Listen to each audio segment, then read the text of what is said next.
4 minus 4 is just 0. So 4 times 0 divided by 4. 4 times 0 equals 0. And 0 divided by 4 gives us 0. But this answer is not correct. Because according to the order of operations, first we have to do parentheses, then exponents, then multiplication or division, and finally addition or subtraction. Remember that multiplication and division have equal priority and we have to work from left to right. And the same applies to addition and subtraction. In this expression, we have one multiplication, one subtraction, and one division.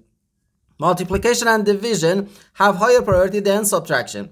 And also, multiplication and division have equal priority and we have to work from left to right. So first we have to do this multiplication, not this subtraction. Okay, after this multiplication, we do this division and finally this subtraction. Okay. So first 4 times 4, which gives us 16. So 16 minus 4 divided by 4. Okay, no, we have to do this division. 4 divided by 4 gives us 1. And 16 minus 1 is just 15. This is our final answer to this problem. The correct answer is 15.